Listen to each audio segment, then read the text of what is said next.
ณะบริหารงานศูนย์กลางภาคสมัยที่ 12 ดำเนินกองประชุมครบคณะครั้งที่ 3 ได้รับฟังรายงานคนควบปรึกษาหารือและให้ดีซี่นำต่อบรรดาเนื้อในสำคัญเช่น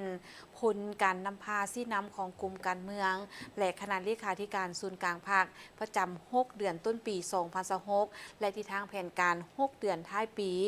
2026 และเวียกงานอื่นๆกองประชุมครบคณะครั้งที่ 3 ของคณะบริหารงานศูนย์กลางภาคสมัยที่ 12 ได้ไขขึ้นในวันที่ 19 พฤษภาคม 2026 ที่สำนักงานศูนย์กลางภาคภายใต้การเป็นประธานของสหายทองลุ้นศรีสุริตเลขาธิการใหญ่คณะบริหารงานศูนย์กลางภาคประธานประเทศเข้าร่วมของบรรดาสหายกลุ่มการเมืองศูนย์กลางภาคเลขาธิการศูนย์กลางภาคกรรมการศูนย์กลางภาคสมบูรณ์และสำรอง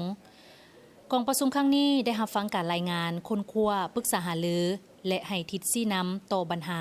เนื้อในสำคัญดังนี้ผลการนำพาซี่นำของกลุ่มการเมืองและคณะเลขาธิการศูนย์กลางพรรคประจำ6 เดือนต้นปี 2026 และทิศทางแผนการ 6 เดือนท้ายปี 2026 การจัดตั้งปฏิบัติแผนพัฒนาเศรษฐกิจสังคมแผนงบประมาณแผนเงินตรา6 เดือนต้นปี 2026 และทิศทางแผนการ 6 เดือนท้ายปี 2026 ห่างบทสรุปตีราคาเวียกงานก่อสร้างหากฐานการเมืองเวียกงานพัฒนาชนบทและแก้ไขความทุกข์ยากเวียกงาน3สร้างของคณะบริหารงานศูนย์กลางภาคในนั้นจะยกระดับการพัฒนาชนบทและแก้ไขความทุกข์ยากของประชาชนเป็นวาระแห่งชาติห่างมติว่าด้วยการต้านสกัดกั้นป้องกันและแก้ไขพยาธิอาญาสิทธิ์การโซลาดบังหลวงปรากฏการย่อท่อและการฟุ่มเฟือยในกลุ่มจักการจัดตั้งและในสังคมนอกจากนั้นกองประชุมได้รับฟังการเผยแพร่เอกสารสำคัญของศูนย์กลางพรรคจำนวนหนึ่งเป็นต้นคำสั่งของคณะเลขาธิการศูนย์กลางพรรคฉบับเลขที่ 11 ทับคลสพลงวันที่ 7 พฤษภาคม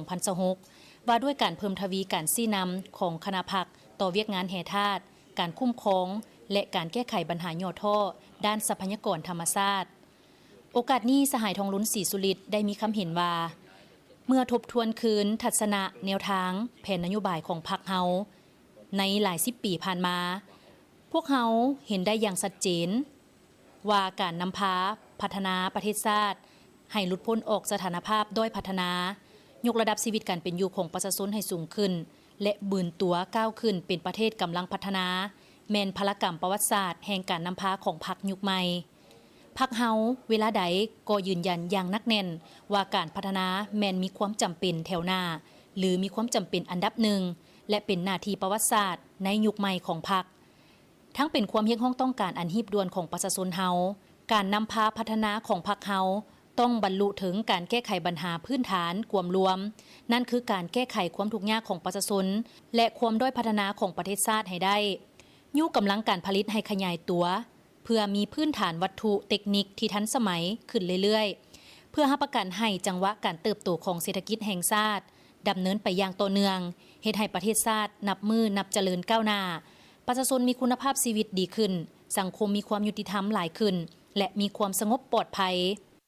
ในกองประชุมนี้จะพร้อมกันยกส่งความรับผิดชอบการเมืองเพื่อปรึกษาหารือบทค้นคว้าพิจารณาแต่ตกลงรับรองเอา2 มติของคณะบริหารงานศูนย์กลางพรรคซึ่งแม่น2 มติในจำนวน13 หัวข้อที่จะออกเป็นมติของคณะบริหารงานศูนย์กลางพรรคในตลอดสมัยที่12นี้มติที่1นี่แม่นปัญหาก่อสร้างอาคารการเมืองพัฒนาชนบทแก้ไขความทุกข์ยากของประชาชนและเวียกงาน3สร้างในนั้นจะได้ยกระดับการพัฒนาชนบทและแก้ไขความทุกข์ยากของประชาชนขึ้นเป็นวาระแห่งชาติ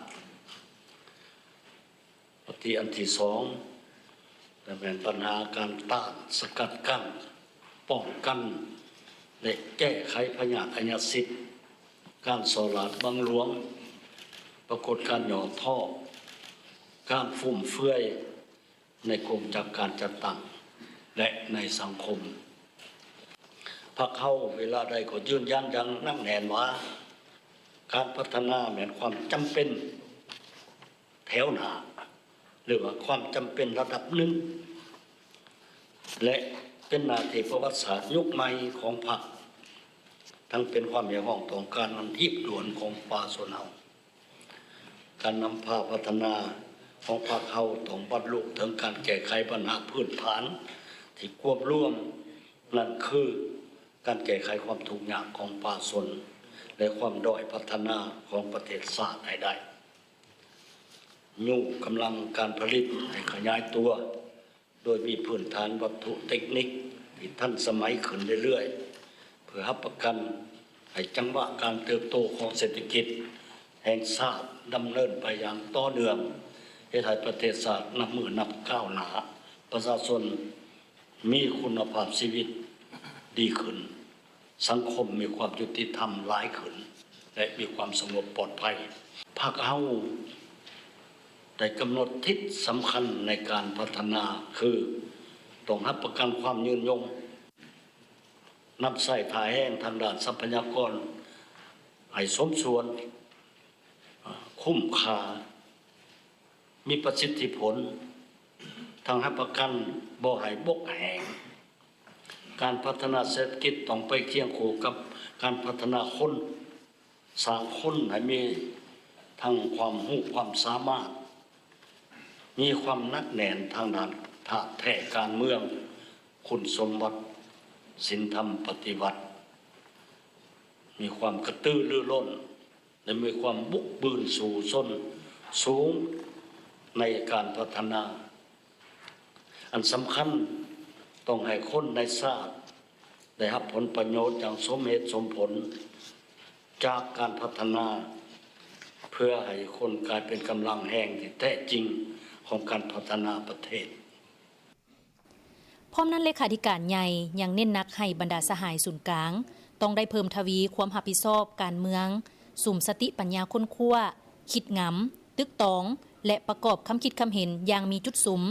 กระทัดหัดต่อเนื้อในต่างๆให้มีความเลิกซึ้งหนักแน่นเป็นสติปัญญารวมหมู่